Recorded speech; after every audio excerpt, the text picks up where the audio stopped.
PM Modi शुक्रवार को G7 summit में पोप फ्रांसिस से मिले।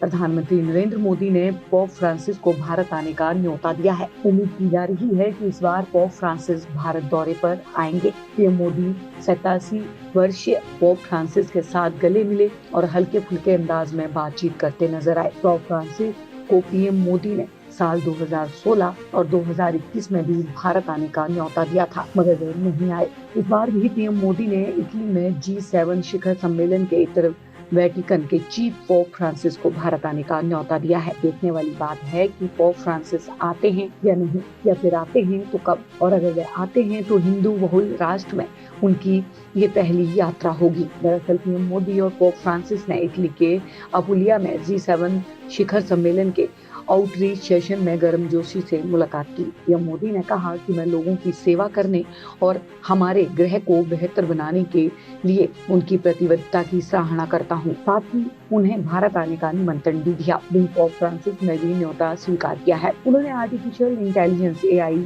ऊर्जा, अफ्रीका और भूमध्य सागर विषय पर आउटरीच सेशन में अपने संबोधन में कहा कि AI का बेहतर इस्तेमाल करना हम में से प्रत्येक पर निर्भर करता है। बता दें कि PM Modi Roman Catholic church के प्रमुख पोप फ्रांसिस से मिलने वाले भारत के 5वें प्रधानमंत्री हैं। पीएम मोदी से पहले पोप से पंडित जवाहरलाल नेहरू, इंदिरा गांधी, इंद्र कुमार गुजराल और अटल बिहारी वाजपेयी मिल चुके हैं। पीएम मोदी जब साल 2021 में G20 समिट के लिए रोम के दौरे पर गए थे, तब भी उन्होंने पोप फ्रांसिस से मुलाकात की थी और उन्हें भारत आने का न्योता दिया था।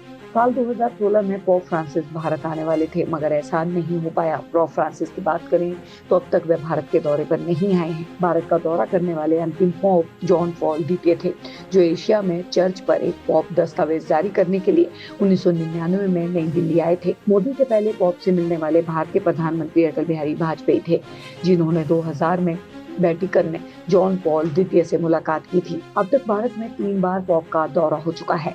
भारत आने वाले पोप पॉल VI थे, जो 1964 में इंटरनेशनल यूचरिस्टिक कांग्रेस में भाग लेने के लिए मुंबई आए थे। पोप जॉन पॉल ने फरवरी 1986 और फिर नवंबर 1999 में भारत का दौरा किया था। हालांकि पोप फ्रांसिस अब तक भारत के दौरे पर नहीं आए हैं, मगर वे भारत के पड़ोसी देश बांग्लादेश और म्यांमार का दौरा कर चुके हैं। अब सवाल है कि आखिर पोप को भारत आने का न्योता कितना अहम है। तो इसका जवाब है कि भारत एशिया में दूसरी सबसे बड़ी कैथोलिक आबादी वाला देश है। दरअसल भारत में रोमन कैथोलिकों की संख्या करीब 20 मिलियन से अधिक है। ईसाई धर्म भारत में हिंदू और इस्लाम के बाद तीसरे सबसे बड़ा धर्म है।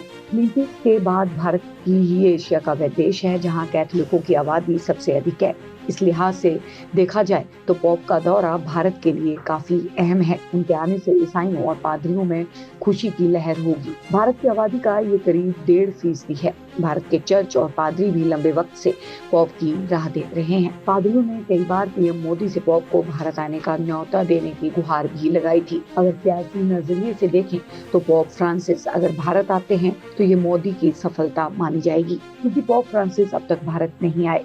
भारत में अगर ईसाइयों पर धर्मांतरण के आरोप लगते रहे हैं, ऐसे में उनका भारत आना कई परसेप्शन को तोड़ सकता है।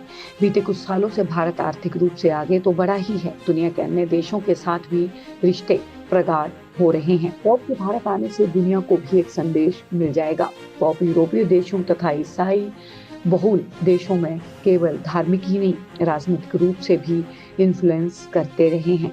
ऐसे में उनके भारत दौरे में इंडिया का ग्लोबल इमेज और बेहतर होगा। साथ ही केरल में 2026 में विधानसभा चुनाव होने वाले हैं। केरल में ईसाई वोटों की संख्या करीब 20% है।